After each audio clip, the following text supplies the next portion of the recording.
నమస్తే, welcome to NSTV. ముందుగా వార్తల్లోని ముఖ్యాంశాలు. మంచిర్యాల జిల్లా లక్షెట్టిపేట పట్టణంలోని స్థానిక అంబేద్కర్ విగ్రహానికి పూలమాల వేసి అనంతరం మాట్లాడుతూ యూరియా కొరత తీర్చేందుకు ఇప్పటికే కేంద్ర మంత్రితో రాష్ట్ర వ్యవసాయ శాఖ మంత్రి తుమ్మల నాగేశ్వరరావు చర్చించి అదనపు యూరియాను రాష్ట్రానికి తెప్పిస్తున్నట్లు వెల్లడించారు. ప్రత్యేక రేట్లు ఏర్పాటు చేసి మంచిర్యాల జిల్లా రైతులకు యూరియా లోటు లేకుండా చేస్తామన్నారు. కొందరు ప్రభుత్వ ప్రతిష్టను దిగజార్చాలని, రైతులను పక్కదారి పట్టించేలా చేస్తున్నారని పరోక్షంగా విపక్షాలపై మండిపడ్డారు. రైతులకు ఎట్టి పరిస్థితుల్లో అన్యాయం జరగకుండా చూస్తామన్నారు.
ఫ్రీగా కూర్చున్నాడు అంటేనే తన సమస్యలను వినడానికి వచ్చేది. తమ్ముడు మీ అమ్మాలి ఏమైనా మాట్లాడతారా సార్ తోటి? అదే సార్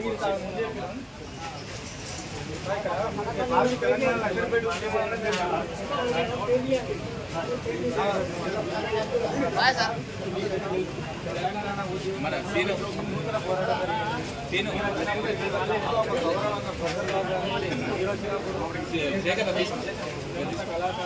అప్పటికిప్పుడు ఏ రాజకీయ పార్టీ ఏ పోరాటాలైనా ప్రజాస్వామ్యం అది పనిచేస్తాం అంతే తప్ప అప్పుడు ఏదున్నా ఏదస్ కావచ్చు ఏదున్నా ఈరోజు జరుగుతున్నటువంటి ప్రజాస్వామ్యబద్ధంగా జరుగుతుంది. కానీ దానికి మీరు ఒక అండగా మాకు ఉన్నారని మేము సంతోషపడతాము. రాజ్యాంగాన్ని మీరు చేతపట్టుకున్నప్పటికీ మాకు హక్కు నాకు మీరు దాన్ని గౌరవం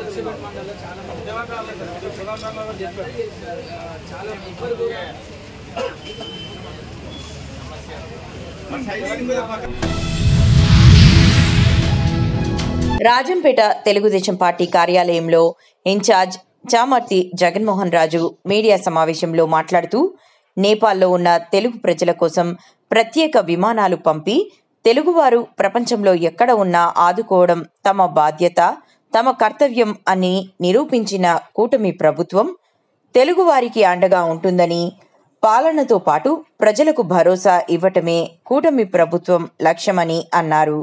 ఈ కార్యక్రమంలో పలువురు తెలుగుదేశం నాయకులు పాల్గొన్నారు. ఇది మంచి ప్రభుత్వం, సుపరిపాలించేటటువంటి ప్రభుత్వం. ఇందులో బాధ్యత కలిగిన సమర్థవంతమైనటువంటి నాయకత్వం ఉంది కాబట్టి ఎక్కడ ఆంధ్రప్రదేశ్ ప్రజలు ఏ ఇబ్బందుల్లో ఉన్నా, ఆంధ్రప్రదేశ్ ప్రజలు ఎదిగే అవకాశాలు ఎక్కడున్నా కానీ దాన్ని ఒడిసి పట్టుకొని మరీ అభివృద్ధి చేస్తున్నటువంటి ఒక బాధ్యతాయుతమైనటువంటి ప్రభుత్వం ఇక్కడ. మొన్న ఈ మధ్య జరిగినటువంటి సంఘటనలు చూస్తే నేపాల్లో ఒక పక్క అల్లర్లు జరిగిన వెంటనే దాదాపు 5 లక్షల మంది నభూతో నభవిష్యతి అనే విధంగా అనంతపురంలో ఒక సభ జరుగుతూ ఉంది. అందులో ఇన్ని రోజులు పడ్డ కష్టానికి ప్రతిఫలంగా సూపర్ 6 సూపర్ హిట్ అయ్యిందని చెప్పి ప్రజలకు ఒక సందేశం ఇవ్వాల్సినటువంటి మీటింగ్ను కూడా కాదనుకొని మా యువనాయకుడు నారా లోకేష్ బాబు గారు అసెంబ్లీలో రియల్ టైం గవర్నెన్స్లో మిగతా మంత్రులందరితో 3-4 మంత్రులందరితో కలిసిన వెంటనే సంక్షోభంలో ఇరుక్కున్నటువంటి నేపాల్ అల్లర్లో ఇరుక్కున్నటువంటి తెలుగు ప్రజలందరితో కూడా నేపాల్లో ఉన్నటువంటి వివిధ ప్రాంతాల్లో ఉన్నటువంటి వాళ్ళందరినీ కూడా సాయంత్రం లోపల వాళ్ళని గుర్తించడం, ఏ ప్రాంతాల్లో ఉన్నటువంటి వాళ్ళకి అక్కడ కోఆర్డినేటర్ని ఏర్పాటు చేయడం, విదేశాల్లో ఉన్నారు వాళ్ళకి ధైర్యం చెప్పడం, వాళ్ళకి భోజన వసతి కార్యక్రమాలన్నింటినీ కూడా ఏర్పాటు చేయడం, చేసిన తర్వాత ఢిల్లీతో సమన్వయం చేసుకొని అక్కడ ఉన్నటువంటి వాళ్ళని ఎటువంటి ఇబ్బంది లేకుండా వివిధ మార్గాల ద్వారా మిగతా రాష్ట్ర ప్రజల్లో కన్నా ముందుగా సురక్షితంగా ఆంధ్రప్రదేశ్ రాష్ట్రానికి చేర్చడం జరిగింది. మనందరినీ ప్రశ్నిస్తున్నా, ఇది కాదా నాయకుల సమర్థత? ఇది కాదా ప్రజల గురించి బాధ్యత తీసుకున్నటువంటి ప్రభుత్వం అంటే? కాబట్టి ఈ ప్రభుత్వానికి బాధ్యత ఉంది. సమర్థమైనటువంటి ప్రభుత్వం తెలుగు ప్రజల్ని అగ్రగామిలో నిలపాలన్నటువంటి ఆకాంక్ష ఈ ప్రభుత్వానికి ఉంది. అందుకే మా నాయకులందరూ కూడా అహర్నిశలు కష్టపడుతూ తెలుగు ప్రజల సంక్షేమానికి అభివృద్ధికి పాటుపడుతూ ఉన్నారు. మరొక పక్క పేదరికం లేనటువంటి సమాజాన్ని చూడాలనేటువంటి ఉద్దేశంతో P4 పథకంతో ముందుకు పోతూ ఉన్నారు. స్కాలర్షిప్ ప్రభుత్వ భిక్ష కాదు, విద్యార్థి హక్కు అని ఏబీవీపీ మాచర్ల రాంబాబు తెలియజేశారు.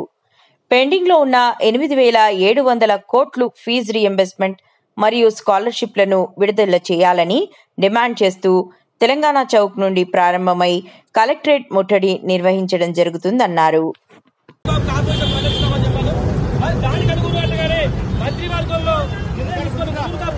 ప్రకటించి జీవోలు చూపించారు కానీ ఆ జీవో పేపర్ కాపీ మాత్రమే పరిమితమైంది కానీ దాన్ని ఇంప్లిమెంట్ చేయడం మాత్రం కాంగ్రెస్ పార్టీ సంవత్సరాల కాలం నుంచి ఇప్పటి వరకు ఎలాంటి దాని విషయంలో ఇంప్లిమెంట్ చేయట్లేదు. కాబట్టి దాన్ని వెంటనే తక్షణమే ముదురుగా కార్పొరేషన్ ని 2,000 కోట్లతో ఏర్పాటు చేయాలని నిర్వహించాలని చెప్పి ఈ రోజు అలాగే మా ముదురుగా బిడ్డకి ఈ తెలంగాణ ఉమ్మడి రాష్ట్రంలో కానీ 60 సంవత్సరం స్వతంత్ర వచ్చినప్పటి నుంచి ఇప్పటి వరకు మంత్రివర్గంలో ఒక ముదురుగా బిడ్డకి అవకాశం లేదు.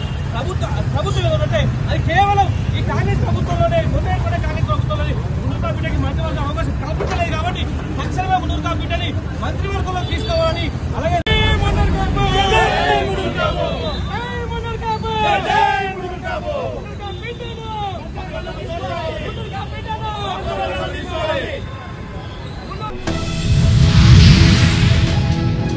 హనుమకొండ సుబేదారిలోని ఎమ్మెల్యే క్యాంపు కార్యాలయం నందు 14వ డివిజన్ అధ్యక్షుడు సయ్యద్ ఇంతియాజ్ సమక్షంలో నేడు 30 బీజేపీ బీఆర్ఎస్ పార్టీల నాయకులు కార్యకర్తలు కాండువా కప్పి సాదరంగా పార్టీలోకి ఆహ్వానించిన వర్ధనపేట నియోజకవర్గ ఎమ్మెల్యే విశ్రాంత ఐపీఎస్ అధికారి కేఆర్ నాగరాజు.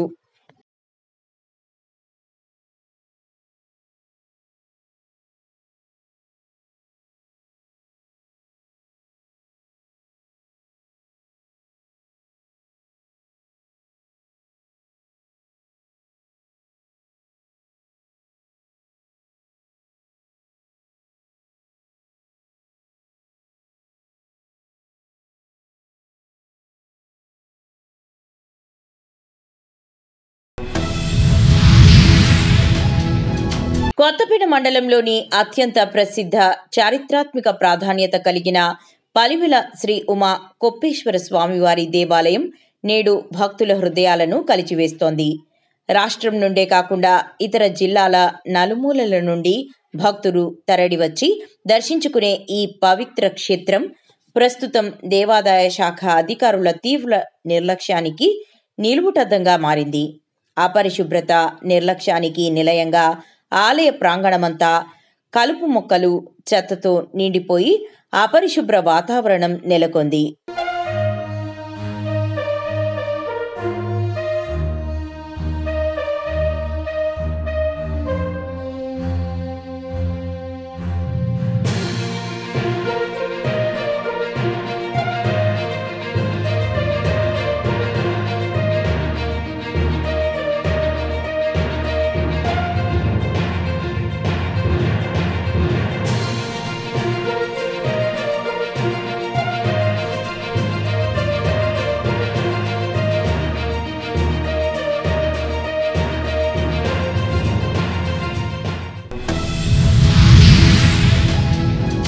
ద్విచక్ర వాహనాలతో కొంతమంది యువత బీభత్సం సృష్టిస్తున్నారు.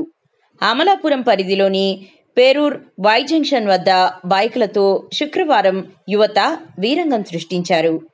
ప్రమాదకరంగా భారీ శబ్దాలతో వాహనాలను నడుపుతున్నారంటూ స్థానికులు ఆవేదన వ్యక్తం చేశారు.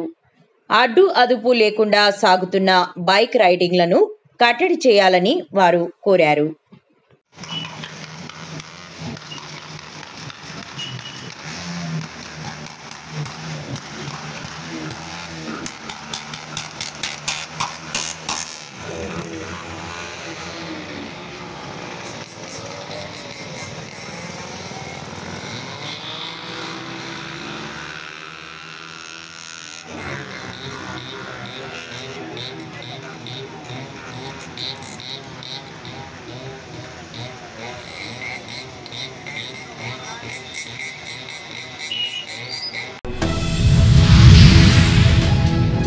కోర్టు కేసుల పరిష్కారం కోసం జాతీయ లోక్ అదాలత్ గొప్ప అవకాశమని రాష్ట్ర హైకోర్టు న్యాయమూర్తి శ్యామ్ కోషి అన్నారు.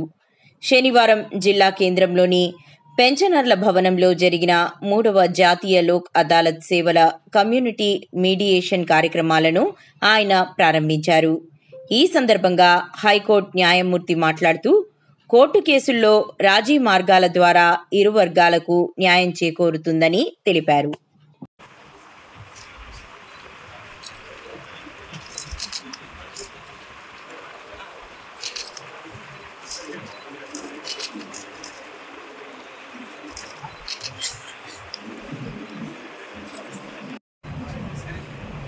శివసాయి అనే వ్యక్తి అడవి మంది బారిన పడి తీవ్ర గాయాలు పొందాడు. సో అందుకు ఆయనకి మెడికల్ ఎక్స్పెన్సెస్ కింద ఈరోజు మన forest department chief conservator of forest Bhainsa circle వారు కాంపెన్సేషన్గా చెక్ అందజేస్తున్నారు.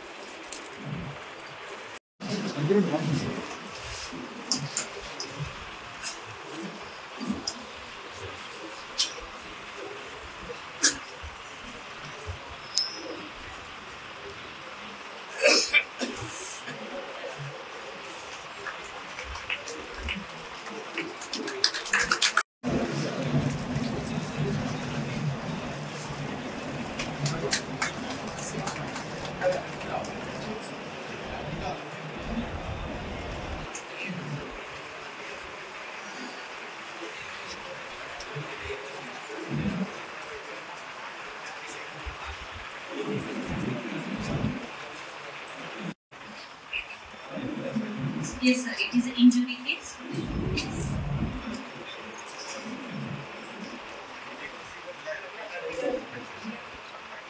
Yes, Lordship, the petitioner is injured and the respondent is the senior citizen. The petitioner sustained grievous injuries in the incident. So, the courts in any point of time, still the courts at all levels did not fail to serve. One vital support the system provided us is alternative dispute resolution. A good number of civil cases, compoundable criminal cases are disposed of with the intervention of Lok Adalat. Out of 3 alternative dispute resolutions, it is the Lok Adalat which is most popular, which serves more.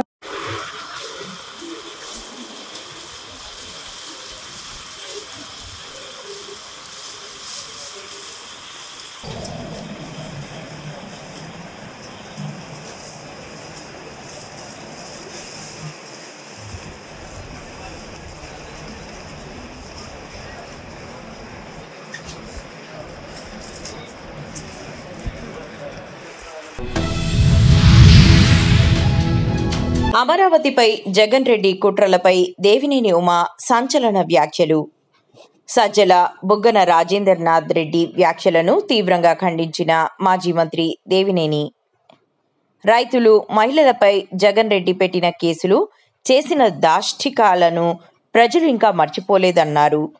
3 ముక్కలాటతో రాష్ట్రాన్ని నాశనం చేసి ప్రజా తిరస్కారానికి గురై మళ్లీ ఏ ముఖం పెట్టుకొని అమరావతి గురించి మాట్లాడతారని ఎద్దేవా చేశారు.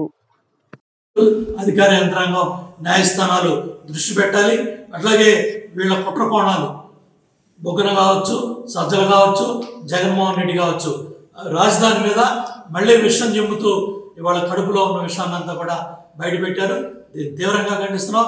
మీరు ఎన్ని కట్టెలు పెట్టుకున్నా, మీరు ఎన్ని కట్టెలు కుట్రలో కుతంత్రాలు చేసినా చంద్రబాబు గారి నాయకత్వంలో కూటమి ప్రభుత్వం అమరావతి పనులు వేగవంతం చేసి అటు పోలవరాన్ని కావచ్చు, ఇటు అమరావతి ప్రజా రాజధాని గారు కావచ్చు, విశాఖలో ఐటీ పరిశ్రమలు కావచ్చు, లేకపోతే రాయలసీమలో హార్టికల్చర్ హబ్ కావచ్చు, పెండింగ్ ప్రాజెక్ట్స్ కావచ్చు, అన్నీ కూడా కూటమి ప్రభుత్వంలో చంద్రబాబు గారి నాయకత్వంలో వేగవంతంగా పూర్తవుతాయి.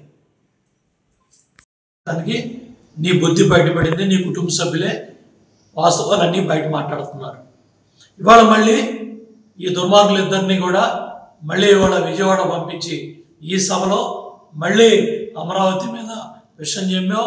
అమరావతి రైతులు నువ్వు ఉద్ధరిస్తావా? సిగ్గుందా మీకు? మీరు చేసిన అరాచకాలు మర్చిపోయారా? చెవిరెడ్డి జైల్లో నుండి బహిరంగ నేతలు రాస్తున్నాడు. ఏంటంటే ఆయన కేసులో పెట్టిన వాళ్ళ సంగతి చూస్తారంట.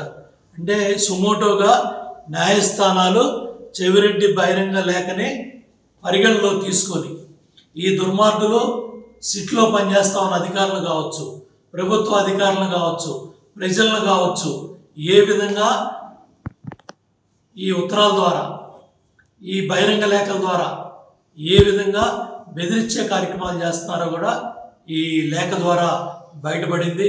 వీళ్ళందరినీ కూడా కట్టడి చేయాల్సిన బాధ్యత యంత్రాంగం మీద ఉంది. ఈ దుర్మార్గాలు లెక్కలు, land, sand, wine, mine, cent పట్టాలో వేల కోట్ల దోపిడీలో వీళ్ళ బండారాలన్నీ బయటపడతా ఉన్నాయి.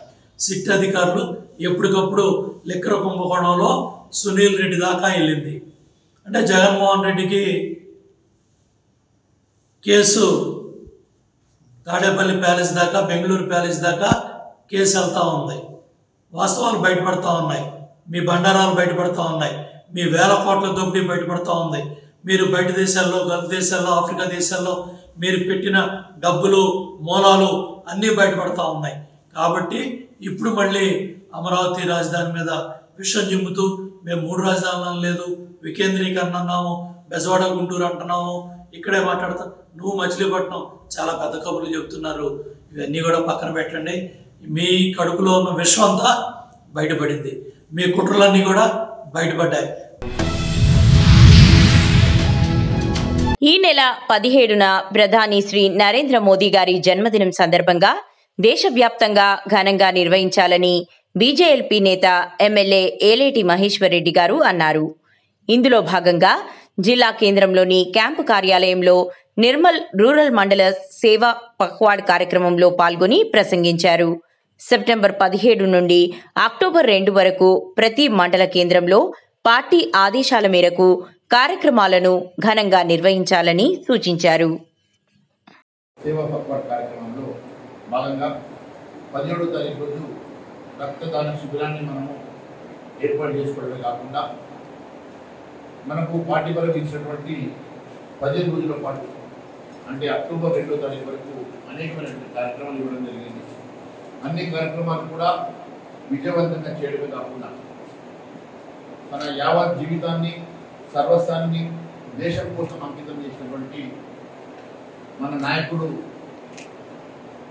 నరేంద్ర మోడీ గారి జన్మదిన సందర్భంగా వారు 75 సంవత్సరాల వసంతాలు పూర్తి చేసుకుంటున్న సందర్భంగా వారి కోసం దేశవ్యాప్తంగా జరుగుతున్నటువంటి సేవా పఖ్వాడ్ కార్యక్రమంలో భాగంగా నిర్మల్ జిల్లాలో కూడా మరి విజయవంతంగా నిర్వహించడమే కాకుండా మరి అన్ని కార్యక్రమాల్లో పెద్ద ఎత్తున పాల్గొని విజయవంతం చేయాల్సిందిగా మీ అందరినీ కోరుతా ఉన్నాను.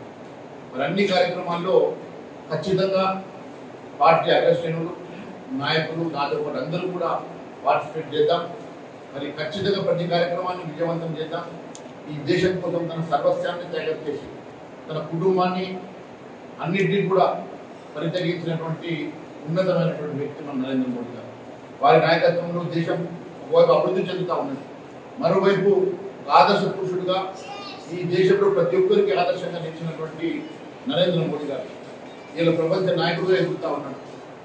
మీరు చూస్తూ ఉన్నారు, పక్కన ఉన్నటువంటి దేశాలు కుదేలమంటా ఉన్నాయి. కానీ అగ్రరాజ్యాన్ని సైతం ఎదిరించి భారతదేశాన్ని అగ్రస్థానం నిలబెట్టడానికి శాయశక్తిలో కృషి చేస్తూ దేశాన్ని ముందుకు నడిపిస్తున్నటువంటి నరేంద్ర మోడీ గారి నాయకత్వం మనందరం కూడా ఈరోజు ఇంత సురక్షితంగా ఇంత సంతోషంగా ఈరోజు దేశంలో ప్రతి ఒక్క పౌరుడు ఉన్నాడంటే దానికి కారణం మన నాయకుడు. మరి ఆ నాయకుడు పుట్టినరోజు సందర్భంగా సేవా పాపడ్ కార్యక్రమాన్ని విజయవంతం చేద్దామని మరొకసారి తెలియజేసుకుంటూ అవకాశం ఇచ్చిన ప్రతి ఒక్కరికి ధన్యవాదాలు. కరీంనగర్ జిల్లా హుజూరాబాద్ కోర్టులో లోక్ అదాలత్ కార్యక్రమం నిర్వహించడం జరిగింది. ఈ కార్యక్రమంలో జడ్జీలు, న్యాయమూర్తులు మాట్లాడుతూ భార్యాభర్తల కేసులు, భూ తగాదా కేసులు, రోడ్డు ప్రమాదం జరిగిన కేసులు, కొన్ని క్రిమినల్ కేసులు పూర్తిగా పరిష్కరించుకోవచ్చని తెలియజేసి రాజీ మార్గమే రాజమార్గమని ప్రజలకు తెలియజేశారు.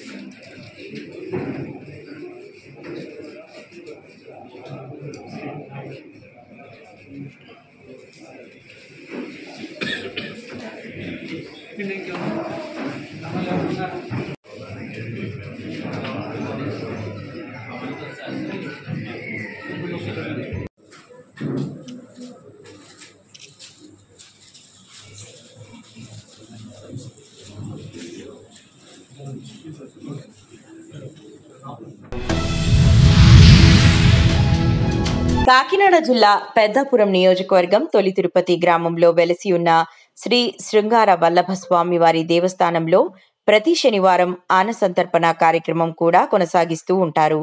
కానీ దౌర్భాగ్యం ఏంటంటే దసరా సందర్భంగా ఎంతో దూరం నుంచి కాలినడకన వచ్చిన భవానీ దీక్ష భక్తులకు కనీస వసతులు కల్పించట్లేదంటూ, అదేవిధంగా అన్నసంతర్పణ కార్యక్రమంలో ప్రత్యేకంగా భోజన ఏర్పాట్లు చేయాలని డిమాండ్ చేస్తూ కొందరు భవానీలు తొలి తిరుపతి గ్రామం శృంగార వల్లభ స్వామివారి దేవస్థానంలోనే వారి గోడును విన్నవించుకుంటున్నారు.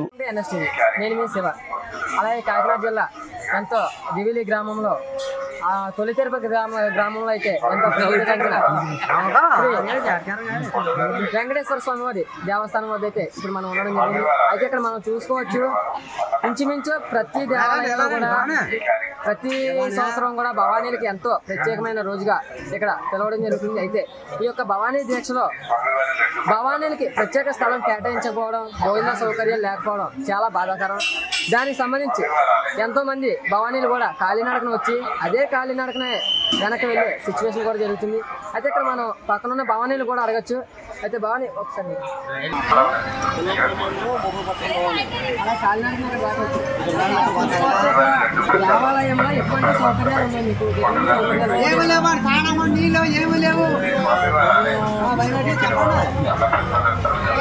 కూడా ఇక్కడ అందరితో తప్ప మనకు ప్రత్యేకంగా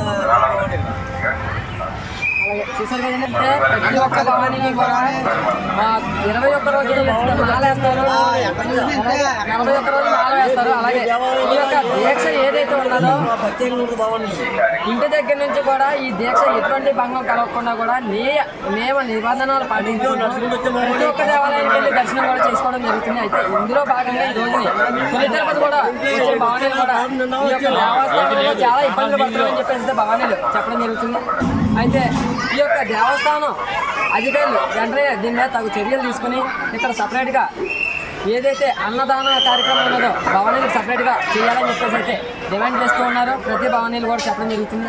అలాగే ఇటువంటి మరిన్ని వార్తల కోసం చూస్తూనే ఉండండి. NSTV కాకినాడ జిల్లా నుంచి మీ శివ.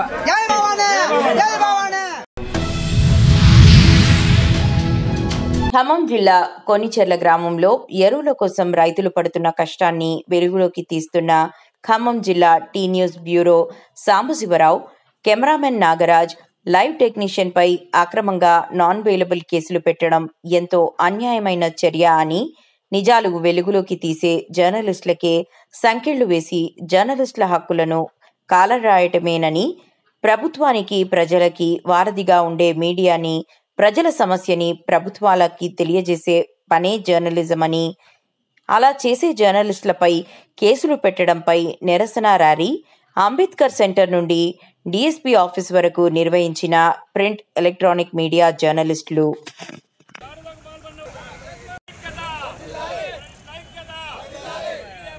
దారుణంగా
ప్రపంచమంతా అంబేద్కర్ గారి విగ్రహాలు పెట్టి గౌరవిస్తూ ఉంటే కరీంనగర్ కిసాన్ నగర్ లో మాత్రం అంబేద్కర్ గారి విగ్రహాన్ని అవమాన పద్ధతిలో తొలగించి అంబేద్కర్ గారిని అవమానించారు. కిసాన్ నగర్ లో దొంగచాటుగా తీసివేసిన అంబేద్కర్ విగ్రహాన్ని తిరిగి కిసాన్ నగర్ లో వెంటనే ఏర్పాటు చేయాలని కోరారు.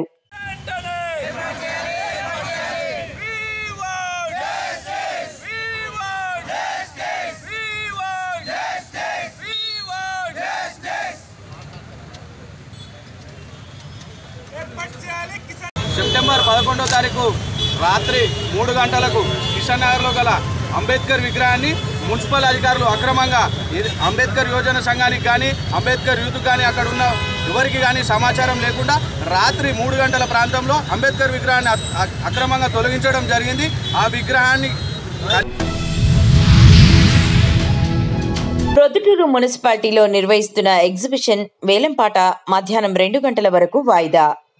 మొదట బాక్స్ టెండర్ లేదని రెవెన్యూ అధికారులు ప్రకటించారని, ఇప్పుడు ఉందని ఎలా చెబుతారు అంటూ టెండర్లో పాల్గొన్న పాటదారులు ఖలీల్, మాడం సుధాకర్ రెడ్డి అధికారులతో వాగ్వాదం. బాక్స్ టెండర్ ఉంటే మేము పాటల్లో పాల్గొనమని తేల్చి చెప్పిన పాటదారులు. దీంతో మధ్యాహ్నం 2 గంటలకు తిరిగి వేలంపాట నిర్వహిస్తామని, అప్పుడు బాక్స్ టెండర్లు కూడా ఉంటుందని చెప్పిన మున్సిపల్ కమిషనర్ రవీంద్రారెడ్డి. వేలంపాటలో పాల్గొన్న పాటదారులు కట్టిన 25 లక్షల డిపాజిట్ వెనక్కిచ్చిన మున్సిపల్ అధికారులు. రచించ